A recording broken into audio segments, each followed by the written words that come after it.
극장가는 유례없는 경영난을 겪고 있습니다. 영화관 빅3는 수년 동안 영업 손실을 기록했습니다. 영화 관람료도 최고 15,000원으로 오른 것이 복합적으로 작용한 결과입니다. 금전적으로 부담이 많이 느껴져가지고 아무래도 영화관보다는 OTC 서비스 쪽이 훨씬 종류도 많고 코로나 시기 때 극장 티켓 값은 오르는데 거기에 비해서 가성비가 좋은 OTT로 다 눈을 돌렸다. 30%를 한 번에 올린 거니까 너무 비싸다고 느끼고 그 가격이 OTT 한 달 구독료보다 더 비싸다는 거예요. 몰입감을 높이는 특별관과 콘서트 시황 등 다양한 체험 공간을 구축하겠다는 구상을 내놨지만 시장에서 성공을 거둘지는 두고 봐야 합니다. 콘서트를 생중계한다던가 그리고 또 인문학 강의를 한다든가 결국 이게 주가 될 수는 없다는 거예요. 굉장히 질 높은 콘텐츠가 공급이 돼야지 사람들이 올 수 있다는 거예요. 요즘 극장들이 어렵습니다. 볼 것이 넘쳐나는 세상에 극장 말고도 갈 곳이 많고 코로나 국면에서 좀 안 가다 보니까 더 멀어졌죠. 극장의 운명, 앞으로 어떻게 될지가 참 관심인데 그 이면에는 경제와 문화의 숨은 사연들이 또 많다고 합니다. 이슈 더 이슈에서 자세히 알아보겠습니다.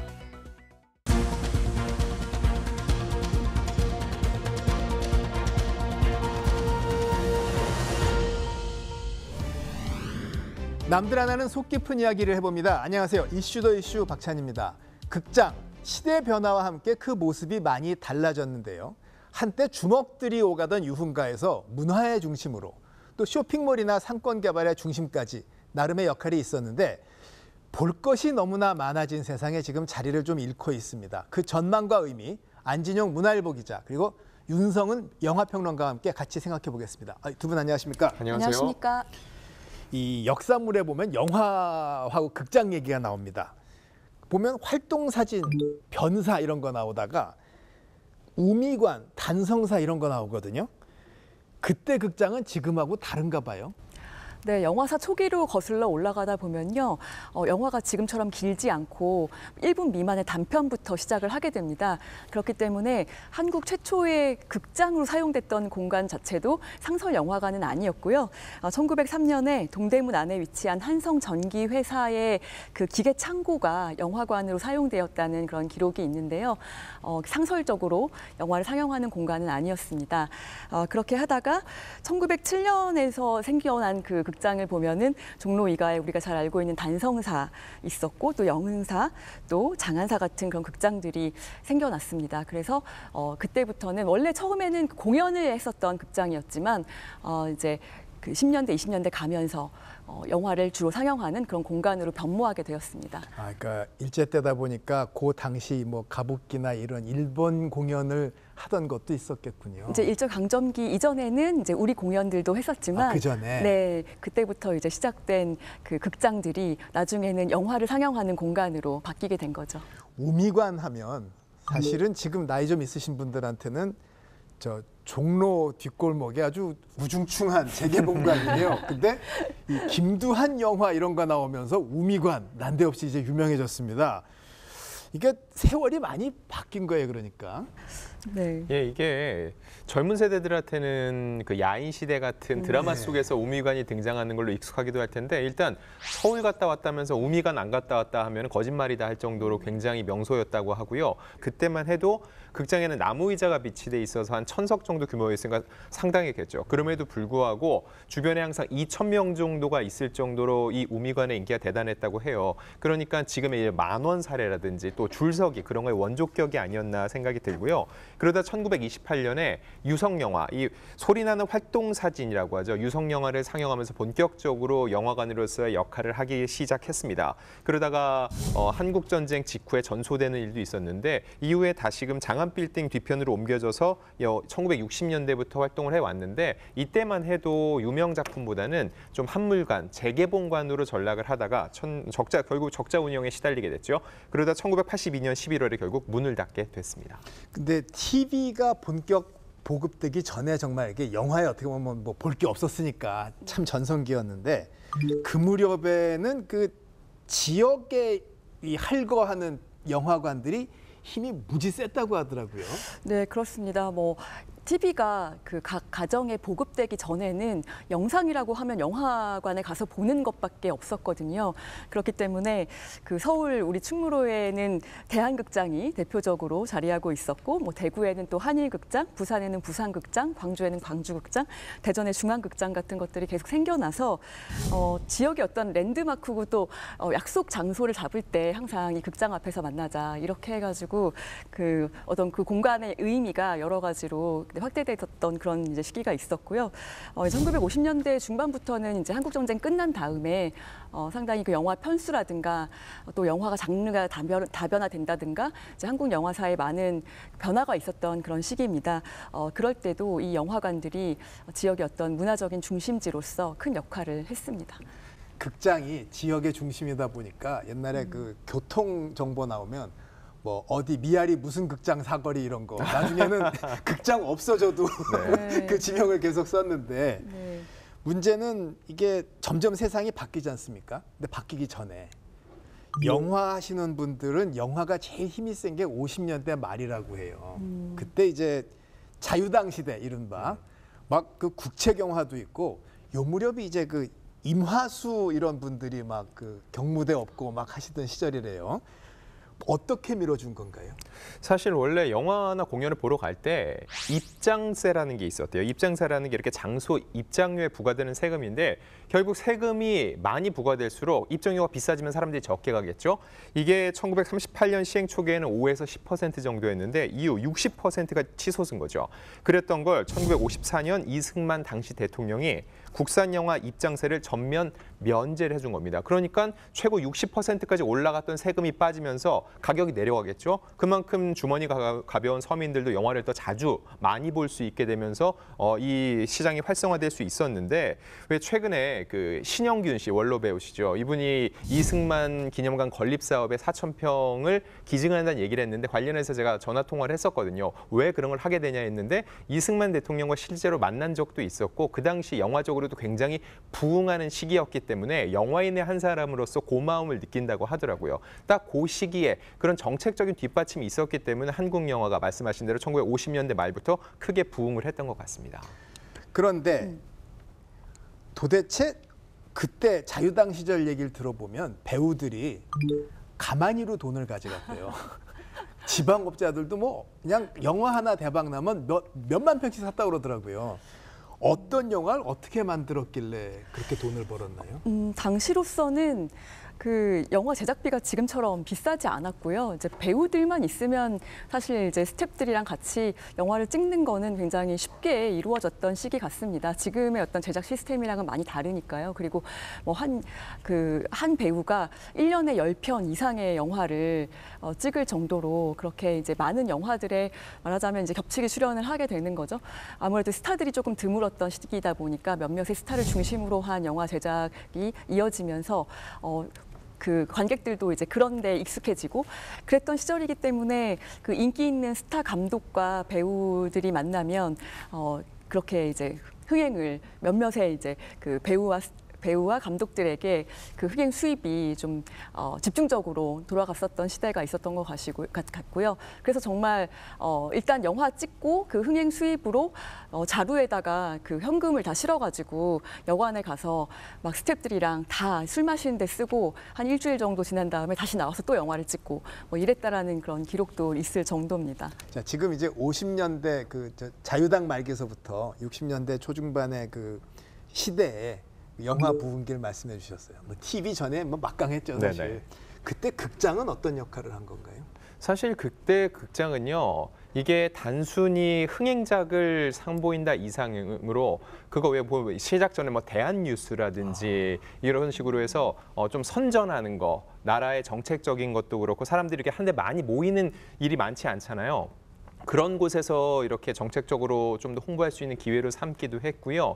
그 안에서 보면은 정책적으로 밀어주면서 그런 영화들 안에 정치적인 이념을 좀 담은 영화라든지 반공 영화라든지 그런 게 그 시절에 만들어지면서 서로 좀 이렇게 서로 시너지 효과를 내는 결과를 가져오기도 했습니다. 그때 외화는 어땠어요? 그 자유당 말에서 60년대 그때 외화가 아마 두 글자 한자어를 많이 붙였던 것 같아요. 뭐 애수, 뭐 그 극장들이 외화도 같이 했던 건가요, 그때? 네, 그때 외국 영화의 인기가 상당히 높았습니다. 아무래도 한국보다 영화의 역사가 길었기 때문에 또 할리우드는 뭐 50년대에 너무 또 훌륭한 작품들이 많이 나왔던 시절이죠. 그 할리우드 스튜디오 시스템을 바탕으로 한 그렇기 때문에 좀 수준 차이가 사실 있었던 것이 사실입니다. 그래서 그것 때문에 이제 외국 영화 수입을 하는 데 있어서 한국 영화를 제작을 해야만 또 외국 영화를 수입할 수 있는 그런 쿼터제로 어떤 정책이 이어진다던가 이런 부분들이 있었죠. 근데 이런 영화들이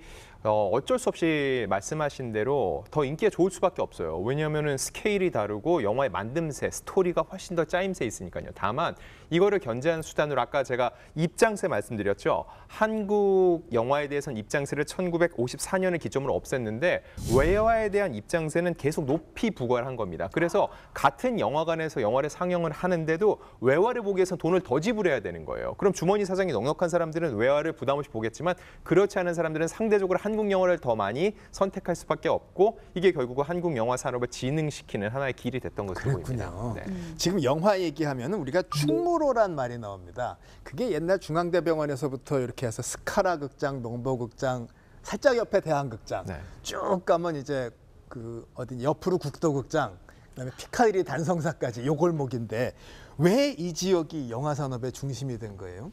예, 1906년에 경성부 진곡의 부근에서 송도자라는 곳에서 영화를 상영했다고 하는데 진곡에는 지금은 충무로 2가에 해당이 됩니다. 그게 고깃집 아닌가요? 지금은 음식점이죠. 아직도 그 이름이 불고기집. 그대로 있습니다. 불고기랑 여러 가지 이제 한식들이 유명한 집인데 개인적으로는 저는 거의 오이소박이를 좋아하는 편인데 자, 그리고서 이제 1910년에 이제 경성부의 황금정 여기서 경성고등연예관이 들어서면서 그때부터 본격적으로 영화관들이 밀집하기 시작을 했고요. 결국은 집적 효과인 것 같아요. 이 시기가 지나면서 아까 말씀드렸던 단성사, 피카디리, 대한극장, 서울극장, 국도극장들이 쭉 난립을 하게 됐고 그때부터는 이곳을 중심으로 해서 영화 산업 전체가 부흥이 됩니다. 영화관이 생기니까 여기 근처에 영화를 만드는 사람들이 많이 오게 되고요. 그러다 보니까 배우들이 찾아오죠. 배우들이 찾아오면은 프로필을 만들어야 되니까는 사진을 찍죠. 사진관이 많이 생깁니다. 그리고 이런 필름이라는 걸 돌려야 되니까 오토바이 가게들이 많이 생기게 되고 또 하나 나가서 영화 포스터라든지 홍보물을 제작해야 되죠. 그래서 인쇄 소설이 많이 발전을 해서 지금도 이 충무로 일대 말씀하신 그 진고개라는 음식점을 중심으로 여전히 인쇄물 골목으로 유명합니다. 80년대 한 중반 후반까지도 극장이 유흥시설로 분류됐어요. 그 청소년 출입 금지도 있고 그 앞에 가면 기도주임이라고 이렇게 험한 분들이 실제로 서 있었습니다. 요즘은 전혀 다르지 않습니까? 그 나름의 이유가 있었겠죠.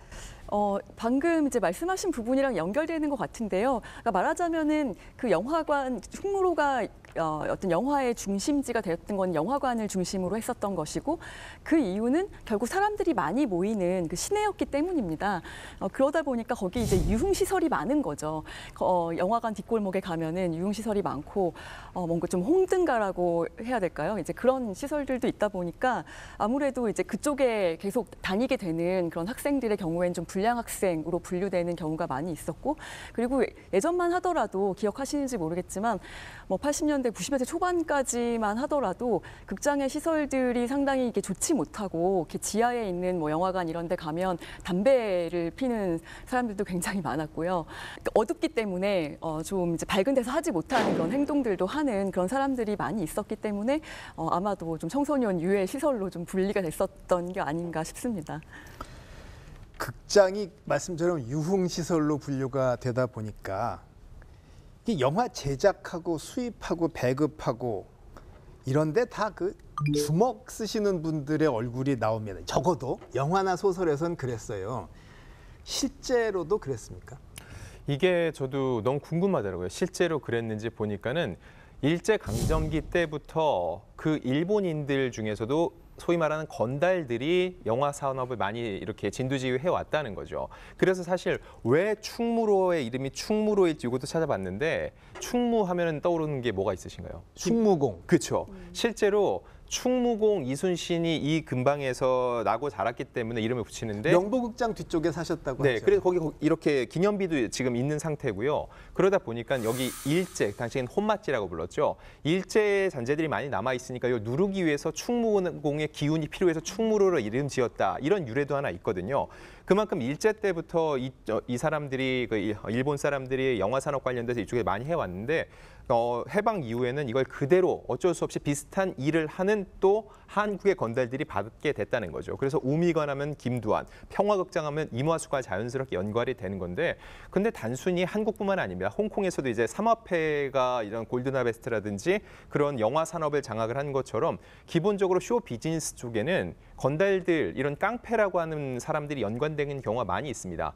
그 당시만 해도 이제 음악 쪽, 또 그쪽은 이제 밤무대라고 그러죠. 그쪽은 어쩔 수 없이 주류 유통이 있기 때문에 유통권을 갖고 싸움이 되는 것처럼 영화에서는 유통이 바로 이 배급입니다. 전국만을 두고 배급을 해야 되는데 결국 그게 다 연결을 갖고 있기 위해서 그리고 이권 싸움에서 본인들이 조금 더 우위를 차지하기 위해서 주먹을 쓰는 일이 종종 있었고 그렇게 하다 보니까 영화 산업 역시 이 소위 말하는 깡패들을 중심으로 초창기에 이렇게 자리를 잡은 게 아닌가라는 분석이 가능합니다. 자, 이런 얘기가 진행되면서 드디어 영화 시장이 개방이 시작이 됩니다. 네. 뭐 시장 자유화. 네. 이 무렵에 이제 기억나는 사건이 뭐 유명 감독께서 극장에 뱀푼 얘기도 요새 많이 나오고 그러나 개방은 예정대로 간 거죠, 이게? 네, 그렇습니다. 이제 1986년에 영화법이 개정이 되면서 말씀하신 대로 뭐 제작도 자유화되고 수입도 자유화되고 하면서 이제 직배사들이 바로 직접적으로 한국의 어떤 다른 회사를 거치지 않고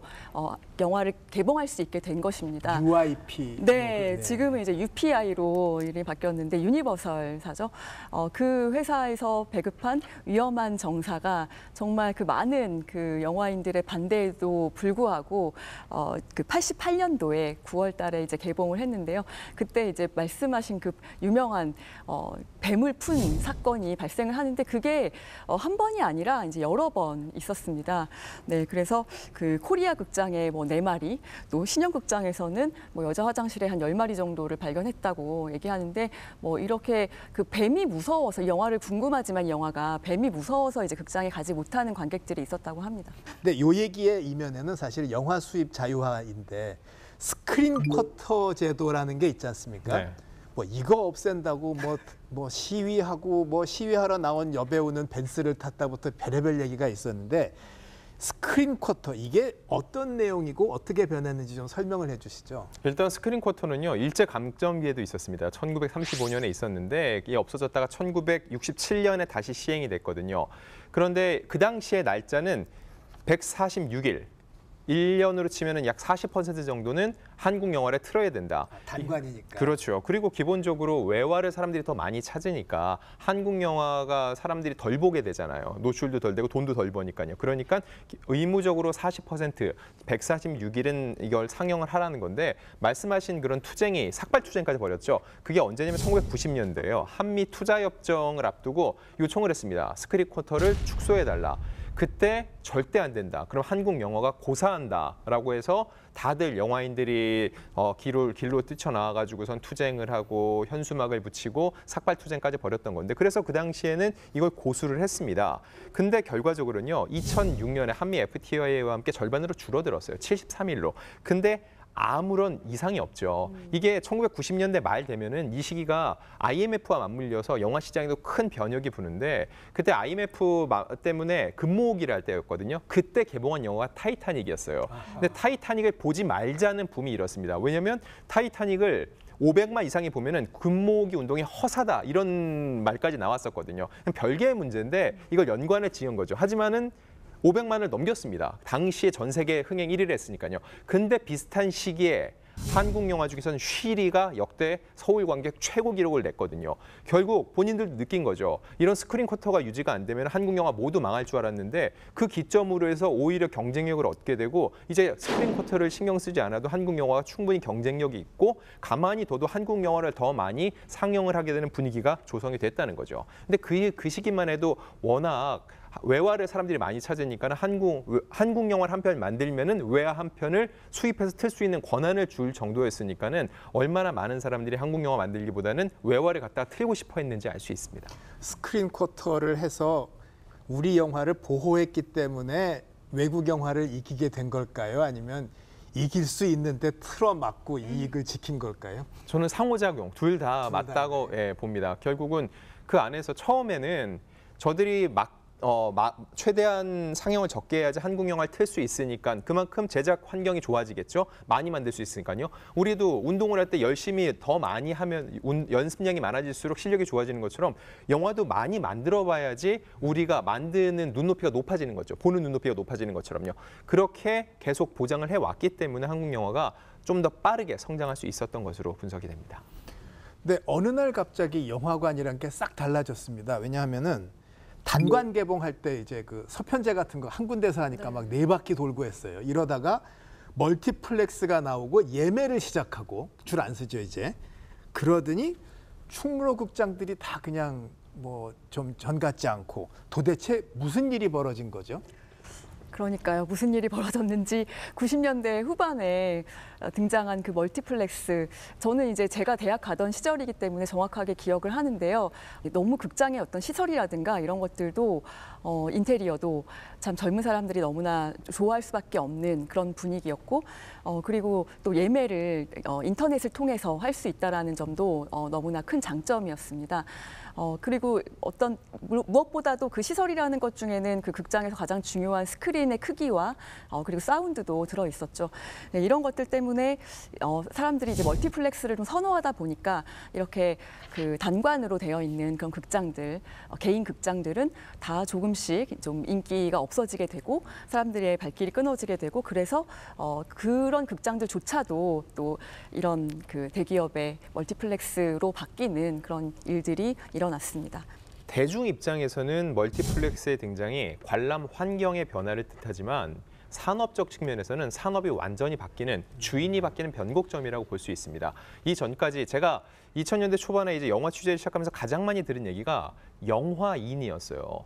예, 영화인. 그 영화인이라는 게 뭐냐면은 충무로에서 밑바닥을 다지고 올라오지 않으면 영화인으로 인정을 못 받는 분위기입니다. 모 감독 같은 경우는 광고 출신인데 광고 출신이란 이유만으로 한동안 영화인으로 인정받지 못했었거든요. 근데 이게 결국 도제식이거든요.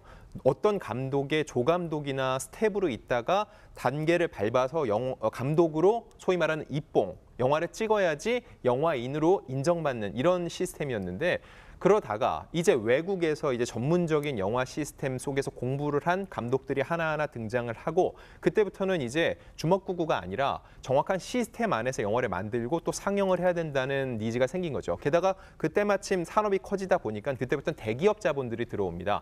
원래는 강우석 감독이 운영하는 이 시네마 서비스에 오히려 CJ가 도움을 요청하는 형태였는데 지금은 CJ가 전체 멀티플렉스에서도 가장 큰 비중을 차지하고 있다는 거죠. 이런 식으로 대기업이 들어오게 되면서 판도가 완전히 바뀌게 되고 또 하나 중요한 건 뭐냐. 단순히 영화를 만들고 투자하는 사람들이 대기업이 아니라 그들이 극장주가 되는 거죠. 아까 계속 말씀하셨지만 극장주들의 힘이 세다는 거. 어떤 영화를 걸 것인지. 왜냐하면 많이 걸어놓은 영화를 사람들이 많이 볼 수밖에 없으니까요. 근데 멀티플렉스는 엄청나게 비싼 인프라를 투자를 해야 되는데 그 자본력은 대기업들한테 있다는 겁니다. 결국은 영화의 상영과 배급이 분리가 안 되면서 그때부터 헤게모니를 완전히 대기업들이 쥐게 된 거죠. 근데 그 1000만 관객 뭐 이런 기사 나면 극장이 떼돈 벌 것 같은데 막상 최근에 CGV 뭐 적자 때문에 증자하다 혼나고 이런 거 보면은 돈 못 버나 봐요. 어떻게 된 겁니까? 서울에 있는 CGV 극장입니다. 극장에 얼마나 자주 오는지 물었더니 이런 답이 돌아왔습니다. 금전적으로 부담이 많이 느껴져가지고 주로 헌혈해가지고 티켓 받아오지 않는 이상 잘 안 보게 되는 것 같아요. 아무래도 영화관보다는 OTC 서비스 쪽이 훨씬 종류도 많고 코로나19가 휩쓸고 지나간 뒤 영화 극장의 일상 회복은 아직 남의 얘기입니다. 코로나 팬데믹 이전인 2019년과 비교하면 관객 수는 절반으로 떨어졌고 점점 회복세이긴 하지만 CGV를 비롯해 롯데시네마, 메가박스 등 영화관 빅3는 수년 동안 영업 손실을 기록했습니다. 문제는 영화관 사업의 미래 자체가 불투명하다는 겁니다. 넷플릭스로 대표되는 온라인 동영상 서비스에 밀려 콘텐츠 산업의 경쟁력을 잃어간다는 지적이 나옵니다. OTT가 늘어나는 거에 따라서 이제 극장 시장은 점점 줄어들 건 확실하고, 반면에 이제 OTT 시장은 점점 늘어나고 이런 현상들이 벌어지겠죠. 거기에는 이제 대체 관계와 보완 관계가 동시에 일어난다. 달라진 현실에 대응하기 위해 CGV는 몰입감을 높이는 특별관과 콘서트 실황 등 다양한 체험 공간을 구축하겠다는 구상을 내놨지만 시장에서 성공을 거둘지는 두고 봐야 합니다. 일단은 코로나 시기 때 극장 입장에서는 일단 한국 영화들이 또 개봉을 해야 되기 때문에 많이 양보한 그런 부분들도 있었어요. 그 이후에는 정말 여러 가지가 있지만 그 코로나 시기 동안에 그 관객들이 다 극장 티켓 값은 오르는데 거기에 비해서 가성비가 좋은 OTT로 다 눈을 돌렸다. 그리고 OTT를 보다 보니까 너무나 질 좋은 콘텐츠들이 많이 있고 한국 콘텐츠뿐만이 아니라 외국 콘텐츠들로 많이 보게 되면서 또 눈은 눈대로 높아진 거죠. 그런데 작년 여름 블록버스터, 한국 영화들의 블록버스터부터 시작을 해보면은 정말 다 실망스러웠단 말이에요. 우리 한국 관객들의 입장에서도. 한국의 또 영화 산업의 아주 특수성을 하나 말씀드리면 한국 관객들은 할리우드 영화보다도 한국 영화를 훨씬 더 좋아합니다. 그러니까 그 점유율이, 관객 점유율, 영화 점유율이 한 50% 정도를 항상 유지해 줬어요. 약 50% 정도를. 한국 영화를 보는 점유율을. 그렇기 때문에 한국 영화가 재미없어서 안 보기 시작하면 그 매출액은 계속해서 떨어질 수밖에 없는 겁니다. 그러니까 한국 영화가 우리 관객들의 눈높이를 맞추지 못하고 질적으로 저하되고 하면 극장은 정말 큰 타격을 받을 수밖에 없는 것이죠. 저는 그게 지금 범죄도시 2가 1000만 관객을 기록하고 그 바로 다음 작품의 1000만 관객이 범죄도시 3거든요. 그 사이에 어떤 히트작이 없었다라는 것이 이 CGV가 지금 이 아주 어려움에 빠진 큰 이유 중에 하나라고 봅니다. 그러면 이걸 좀 생각을 해보죠. 극장이 전 같지 않고 영화도 극장 영화 말고 다른 걸 본다. 더구나 이제 뭐 볼 것도 많다. 그러면 극장을 안 가거나 덜 가는 이유를 좀 분석을 해볼까요? 일단 팬데믹 얘기를 할 수밖에 없고요. 팬데믹 이전과 이후는 완전히 달라졌습니다. 왜 그랬을까? 첫 번째는 공포감이에요. 내가 전혀 모르는 사람과 밀폐된 공간에서 2시간 동안 영화를 봐? 아, 너무 위험해. 마스크 써도 위험해. 그래서 안 가게 됐죠. 그러니까 영화 개봉을 더 안 해요. 관객이 안 오니까. 그러니까 볼 영화가 없으니까 안 가게 됩니다. 그럼 사람들이 재미를 추구하는 사람들이 집에서 OTT를 보기 시작을 하죠. 그래서 그 당시에 넷플릭스가 엄청나게 성과를 거뒀는데 그 당시에 느낀 건 편리함이었어요. 내가 원하는 시점에 아무 때나 보고 또 하나 재밌는 거. 영화는 2시간을 리얼타임으로 봐야 되는데 그다음부터는 관람 행태가 달라집니다. 사람들이 1.5배속으로 보기도 하고요. 계속 내가 원하는 장면을 왔다 갔다 하면서 편리하게 볼 수 있게 되는 거에 점점 더 익숙해지는 거죠. 먹으면서 볼 수도 그렇죠. 있고. 능동적인 시청이 가능해진 거죠. 자, 그리고 나서 3년에 걸친 코로나가 끝나고 다시 극장에 갈 수 있게 됐습니다. 막상 갔더니 그때는 티켓 값인 거예요. 3차례 올렸는데 그들 입장에서는 1년에 한 번씩 10%씩 고통분담 차원에서 올렸다고 하지만 대중들이 느낄 땐 30%를 한 번에 올린 거니까 너무 비싸다고 느끼고 그 가격이 OTT 한 달 구독료보다 더 비싸다는 거예요. 아니 내가 이 한 달 구독료를 딱 한 편값만 내면은 한 달 내내 보는데 극장에 가서 이걸 왜 봐? 라고 생각하니까 가성비를 생각을 하죠. 그럼에도 불구하고 사람들이 볼 영화를 봅니다. 지난해 같은 경우도 뭐 탑건 매버릭이라든지 한산 이런 영화는 됐거든요. 결국 사람들이 영화관에 가서 큰 스크린으로 보는 쾌감이 있는 영화만 보게 되고 일반적으로 스토리 위주로 가는 작품은 그냥 OTT로 봐도 내용 이해에 전혀 지장이 없기 때문에 극장을 안 가게 된다는 거죠. 이런 취사 선택을 하는 관람 행태가 자리 잡히면서 극장을 더욱더 안 가게 될 수밖에 없는 거죠. 그럼 극장을 한때 즐겨가고 뭐 데이트도 하고 하던 그런 미디어 컨텐츠 습관은 다시 돌아오지는 않을까요? 돌아오기를 바라고 있는데요. 그건 이제 극장이 어느 정도 변모해 주느냐, 그리고 얼마나 좋은 또 퀄리티 좋은 그 컨텐츠들이 많이 만들어지고 극장에서 먼저 개봉을 하느냐, 이제 여기에 달린 문제인 것 같습니다. 굉장히 재밌는 것 중에 하나가 봉준호 감독의 옥자라는 영화 있었죠. 이 옥자가 넷플릭스가 한국에서 한국의 크리에이터를 데리고 만든 첫 작품이거든요. 근데 이게 칸 영화제에 초청을 받았어요. 근데 난리가 났습니다. 왜냐하면 OTT 기반인데 극장 상영은 전제하지 않았는데 과연 영화로 볼 수 있느냐. 근데 결국은 상영이 됐고 결과적으로 완전히 그때부터 판이 바뀌었어요. OTT 영화들이 전 세계 유수의 영화제를 다 공략을 하고 사람들이 인정을 하기 시작을 합니다.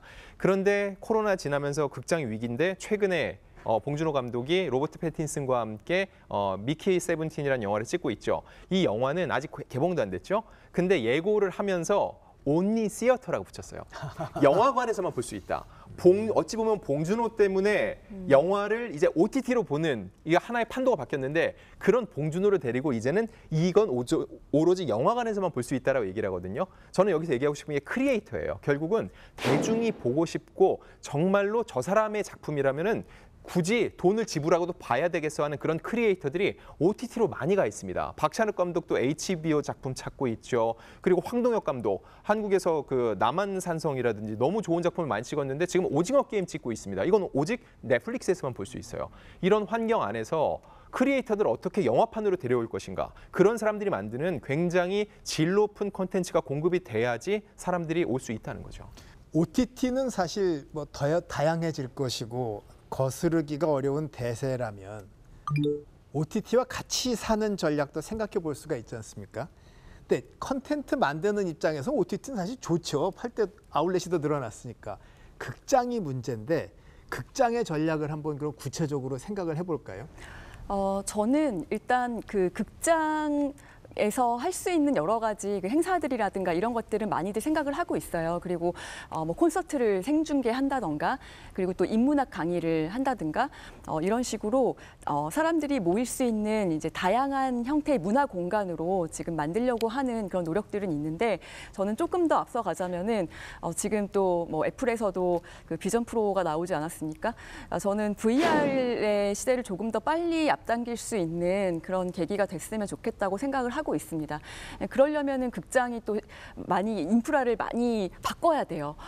그런 어떤 그 투자가 필요하기는 하지만 그럼에도 불구하고 좀 한국이 IT 강국으로서 좀 이 부분 그 고글을 쓰고 봐야 되기 때문에 아직까지는 사람들이 좀 부담스러워하고 또 공간도 지금 VR 영화들 컨텐츠를 즐기기에는 좀 적당하지 않은 상황이지만 그런 것들에 조금 더 앞서서 한 발짝 먼저 나간다면은 또 이거는 굉장히 좋은 그 수익을 낼 수 있는 구조를 창출할 수 있다고 생각을 합니다. 저도 지금 평론가님 말씀에 굉장히 동의하는 게요.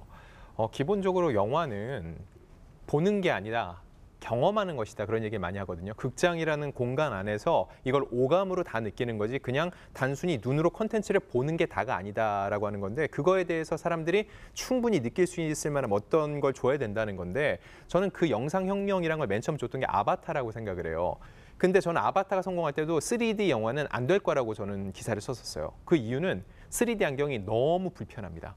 쓰고 있을 때 흘러내릴 때마다 올려야 되고 여성분들은 화장 지워졌다고 나중에 화내시는 분들 받고 여기 아프다 그러고 아바타 정도 되니까는 그 영화를 정말 3D용으로 찍었으니까는 그 영화를 보는 거지 많은 영화들이 변환된 3D 영화가 많았거든요. 그런 건 안 본다는 거죠. 결국 3D 영화를 이번에 아바타 2 개봉 전까지 거의 개봉한 적이 없습니다. 그래서 그런 경험으로 극장이 살아나려면 저는 기술이 발전이 그냥 발전이 아니라 비약적인 발전이 있어야 된다고 해요. 가만히 맨눈으로 봐도 살아 숨쉬게 내 코앞에서 뭔가 보여주는 것만큼 나올 정도의 기술이 나와야지 극장에서만 볼 수 있는 걸 경험하러 가지 그 전까지는 사실 극장이 활로를 차는 게 쉽지 않다는 생각이 들고요. OTT와 상생 전력을 하나 얘기하자면은 계속 나오는 게 홀드백이죠. 홀드백. 극장에서 먼저 개봉을 하고 얼마 후에 OTT에서 볼 수 있으니까 그러니까 먼저 보고 싶은 사람들은 극장 가서 봐라. 근데 이게 홀드백도 기간을 두고 계속 싸웁니다. 어디에선 일주일 의미 없어. 일주일 정도 사람들 기다렸다 OTT로 본다. 그러면 길게 잡아야 되는데 그럼 OTT 입장에서 받아들일 이유가 없죠. 아니 사람들 그걸 다 보고 나면 OTT 안 보는데 우리가 그걸 왜 받아줘. 여기서의 어떻게 이 중간 지점을 찾을지 이것도 고민을 해봐야 되죠. 극장도 노력을 합니다. 예를 들어서 월드컵 그 응원도 극장에서 뭐 소리 지르면서 하고 네네. 또 대형 콘서트, 글로벌 콘서트도 이제 극장에서 같이 보는 경우도 있어요. 또 뭐 전시나 다른 공연 예술도 하고. 근데 잘 안 됩니까? 위기에 처한 극장들이 변신을 시도하고 있습니다. 대형 스크린에는 하와이 전경이 펼쳐지고 관객들은 꽃목걸이 레일을 걸고 훌라춤을 배웁니다. 하와이를 배경으로 한 첫 키스만 50번째 디센던트 관람과 함께 트로피컬 칵테일로 분위기를 한껏 살렸습니다. 콘서트, 그 레슨, 그리고 영화를 같이 이제 보여줄 수 있는 그런 기획전을 좀 진행을 했었습니다. 영화관이라는 이제 공간과 저희의 좀 아이덴티티를 기반으로 해서 다양한 장르의 예술들을 이제 보여드리는 CGV는 다른 문화 콘텐츠와의 제휴를 택했습니다. 영화 관람에 OTT인 티빙 월간 이용권을 제공하는 구독 서비스를 내놨는데 정가 대비 40% 할인된 금액으로 눈길을 끌었습니다. 이번에는 NHN 벅스와 손잡고 영화 관람과 음원 스트리밍 서비스를 결합해 콘텐츠 간 시너지를 꾀했습니다. 큰 스크린과 풍부한 사운드, 편안한 좌석이 극장이라는 공간을 활용해서 콘텐츠의 가치를 높일 수 있는 최적의 장소로서 다양한 사업자들과의 제휴를, 협력을 진행하고 있습니다. 메가박스도 다음 달부터 영국 로열 오페라 하우스의 나비 부인과 아이다 오페라와 호두까기 인형 발레 공연을 국내 단독 상영하는 등 극장을 넘어 예술 플랫폼으로의 변화가 진행되고 있습니다. 일단 잘 된다 안 된다를 떠나서 새로운 시도에 대해서는 저는 굉장히 높게 평가를 하고 싶고요. 그리고 공연의 장으로 활용하는 거, 아까 월드컵도 그랬었고 이런 거를 활용하는 건 저는 꽤 좋다고 봐요. 최근에는 어떤 일이 있냐면은 유명 가수들의 공연을 여기서 보게 해주는 겁니다. 왜냐하면 거기는 수용할 수 있는 인원이 제한돼 있잖아요. 그래서 피튀기는 티켓팅이라고 피켓팅이라고 해서 못 구한 사람들은 여기 가서 실시간으로 볼 수 있게 만드는 거죠. 그 경우 예를 들어서 이명웅이라는 가수의 공연 실황을 극장에서 보여줬는데 25만 관객이 들었습니다. 역대 실황 영화 중에서 가장 잘 됐어요. 이거는 극장이 좋아서 극장에서 간다는 것도 있지만은 이명웅이라는 스타의 팬덤들을 모으는 거였거든요. 마찬가지로 이런 콜드플레이 공연 같은 경우는요. 49,000원이라는 높은 가격임에도 불구하고 그냥 이게 전부 다 매진을 기록을 했고요. BTS도 마찬가지입니다. 결국은 컨텐츠 자체도 중요하지만은 팬덤을 가진 그들을 어떻게 잘 선별을 해서 그들의 컨텐츠를 보여주느냐 이런 선별의 문제도 있다고 볼 수 있습니다. SM 같은 경우에 그 코엑스에 홀로그램 쇼 뭐 하고 했는데 왜 잘 안 되던데요? 이게 아까 말씀드렸다시피 팬덤 위주여서 그렇습니다. 이게 팬덤들이 결국은 그들을 좋아하는 사람들은 와서 보는데 이게 범대중이 오게 만들어야 된다는 거죠. BTS 팬이 아닌 사람들이 극장에서 하니까 보러 편리하네, 좀 더 싸게 볼 수 있네 해서 오는 건 아니라는 거죠. 결국 이게 주가 될 수는 없다는 거예요. 평소에 이렇게 활용도가 떨어지고 좌석 점유율, 좌석 판매율이 낮은 극장을 이런 식으로 또 다른 형태로 돌릴 수는 있을지언정 이게 극장 산업 자체를 주도하는 주도 세력이 될 수는 없다는 거죠. 그래서 저는 일단 기자님 말씀하신 것처럼 여기서 지금 어떻게든 살아남기 위한 공간 활용의 그 자구책을 많이 마련하고 있으니까 그런 것들은 잘 하고 있지만 조금 더 이제 그 젊은 사람들이 많이 모이게 하기 위해서는 조금 더 파격적인 것들도 필요할 것 같아요. 프로모션들 요즘에는 파티 공간으로도 사용할 수 있는데 그게 이제 헤드폰을 쓰고 굉장히 조용하지만 헤드폰을 다 쓰고 있기 때문에 다 춤을 추더라고요. 네, 이런 식의 어떤 DJ 파티라든가 이런 것들을 할 수 있는 공간으로 만들 수도 있을 것 같고 조금 더 젊고 경쾌하고 사람들이 가고 싶어하는 어떤 공간으로 만들다 보면은 또 영화를 보게 될 수도 있고 여러 가지로 젊은 사람들이 소비를 할 수 있는 그런 공간이 될 것 같은데 또 한 가지는 영화 행사를 조금 더 많이 유치해서 그냥 단순히 VIP 시사라든가 이런 것들 말고도 다양한 그 영화계의 행사를 여기서 열게 하는 방식을 마련하면 그것도 역시 또 부수적인 수입으로 좋을 것 같습니다. 오늘 저희 토론의 주제가 저는 굉장히 바람직하다고 느끼는 게 업계 내에서도요. 영화의 위기라고 얘기하는 사람들이 많이 있거든요. 아닙니다. 영화는 OTT에서 틀고 있고 감독들 열심히 만들고 있어요. 영화의 위기가 아니라 정확히 여기서 짚은 대로 극장의 위기예요. 공간의 위기예요. 그럼 이 공간 활용을 어떻게 하는지가 중요한데 결국 저는 장기적으로 봤을 때는 이 멀티플렉스가 너무 경쟁적으로 사실 지점을 늘려왔습니다. 이게 줄어들게 될 거고 그러다 보면 오히려 희소 가치가 상대적으로 올라갈 수 있겠죠.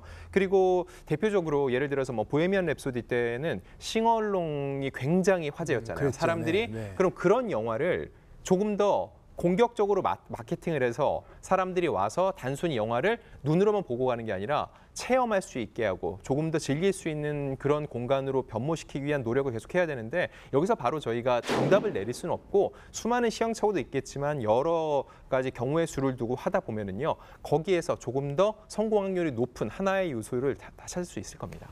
영화의 위기가 아닌 극장의 위기. 이게 사실은 극장주 걱정을 하고 있는 게 아니라 이렇게 세상이 달라지면 사업하는 분들 또 그것을 즐기는 분들은 어떻게 살아가는가 이 얘기를 한 거잖아요. 전문가 오셨으니까 꼭 우리가 생각해 볼 점 하나씩 한번 짚어볼까요? 네, 이런 질문을 할 수 있을 것 같아요. 왜 극장이 존속해야 하는가? 뭐 저 같은 사람은 그 아날로그 시대부터 영화관에 다녔기 때문에 그것이 너무 절실하지만 극장이 살아남아야 된다라고 생각을 하지만 그렇지 않은 세대들한테 과연 이걸 우리가 어떻게 설득할 것인가? 극장이 있어야 되는 이유에 대해서.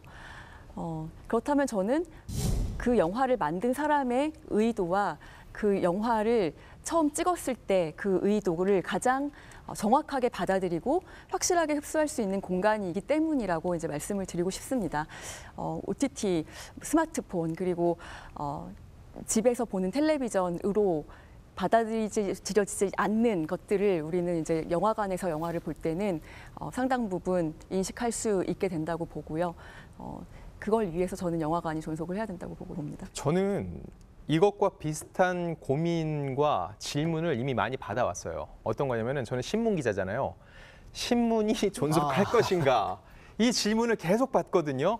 근데 아무리 생각해봐도 사세가 많이 줄었죠. 예전 같지는 않지만은 신문이 없어질 것 같지는 않아요. 그러면은 신문이 어떻게 경쟁력을 가질 것이냐를 놓고 봤을 때 결국은 본질적인 건 기자들의 취재거든요. 더 좋은 기사를 취재해서 많이 실으면은 이 신문이 어떻게든 살아남는다는 건데 저는 영화와 극장도 마찬가지라고 봅니다. 지금 자꾸 주변을 돌고서는 뭔가 사람들이 유인 요인을 찾고 있는데 그게 아니라 사실 어떤 누구나 한 편쯤은 내가 그 극장이라는 공간 안에서 미친 듯이 몰입해서 봤던 그 영화에 대한 기억이 있거든요. 그런 기억을 심어줄 수 있는 컨텐츠를 만드는 게 우선이고 그런 컨텐츠를 만들 수 있는 크리에이터들을 OTT에서 다시 영화 쪽으로 데려오는 게 중요하다고 생각을 해요. 근데 이게 비단 요즘의 문제뿐만 아니라 예전에 우리가 지금 극장의 역사를 쭉 짚어왔는데 5, 60년대에서 7, 80년, 90년대로 넘어오면서 극장이 계속 발전을 하는 데 있어서 결국은 유독 이런 눈에 띄는 크리에이터들이 있었거든요. 그런 한두 명의 혁신이 세상을 바꾸는 것처럼 결국 지금 극장과 영화의 위기 역시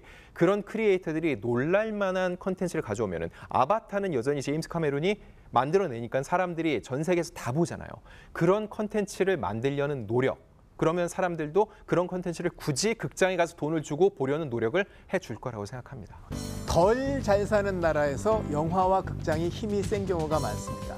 그러니까 볼 거, 놀 거 많아지면 결국 영화, 극장 고민이 크다는 얘기인데 하지만 직접 찾아가서 사람들과 호흡하는 공간은 앞으로도 필요한 거죠. 극장의 고민과 노력, 사실은 달라진 세상을 헤쳐가는 우리 모두의 고민이 아닐까요? 안진영 문화일보 기자, 윤성은 영화평론가 두 분께서 대단히 좋은 말씀 많이 주셨습니다. 고맙습니다. 고맙습니다. 감사합니다.